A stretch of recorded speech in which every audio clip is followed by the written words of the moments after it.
What's up, y'all? I want to talk to you about something that's been bugging me. I've been watching this show on the NBA channel called The Starters. Not a bad show, highly informative. These guys have a lot of information, highlights, and it's a daily show, which I like. But they missing something. They missing a little cayenne pepper, a little spice. So I want to audition. I'm going to start doing a daily show, touch on some of the topics they talking about. I'm not trying to throw dirt on them. I'm just trying to add, and I'm auditioning to be the fifth starter. Right now, they got four starters, but I don't know where the fifth starter is. So tell me what you think. First off, Rajon Rondo versus Paul George right now. Who's the biggest story? Who's the biggest performer? Obviously, Rajon's been dropping triple doubles. I'm with you. That's big. But what you're failing to see is Rajon has had a lot of turnovers in those games. He's had turnovers at 7, 8, 9. He's only scoring 10 to 12 points in those games. It's impressive when any man gets a triple double, but when you lose the game, that's highly suspect at the end of the day. Why you're losing, right? If you turn over the ball or you're shooting for a low percentage, it don't matter if you got a triple double, right? Now, I've always said that Rajon Rondo's a piece to a good team.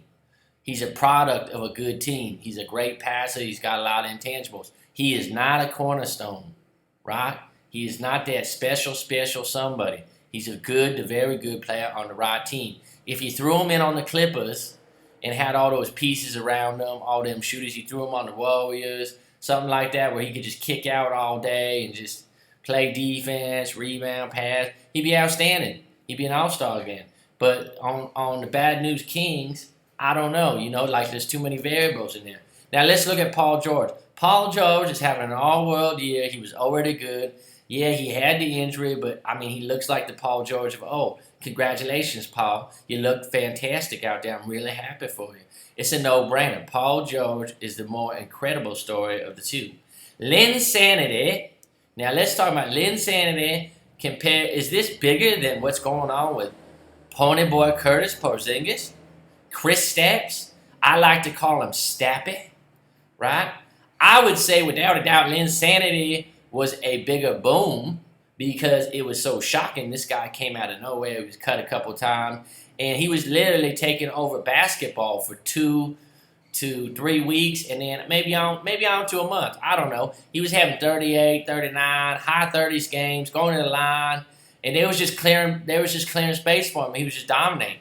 But the crazy thing, I don't know what happened to him. And then the Knicks didn't want to re-sign him. The league figured him out. You tell me. I don't know. But this man was on fire, and he's an Asian American, which is a story within itself. A young Asian man is about 6 feet tall, 6'2", whatever he is. He can dunk. He can move around. No one's ever seen it before. So it's quite the story.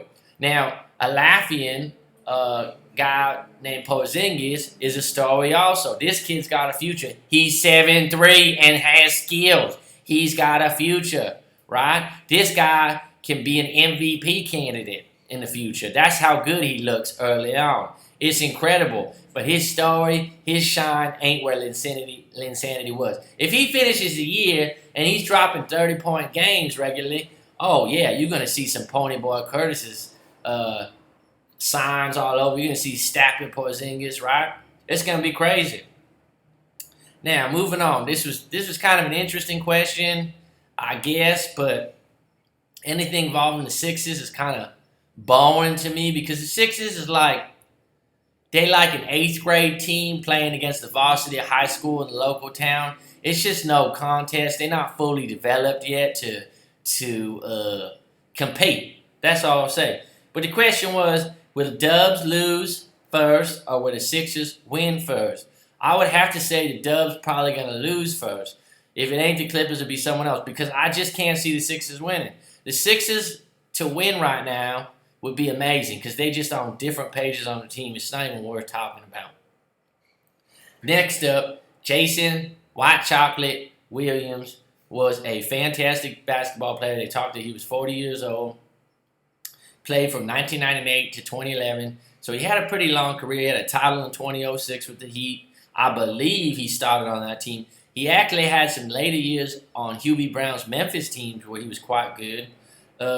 But his early years with the Kings, I think what he was, you could compare him to an Eminem was to rap in the beginning.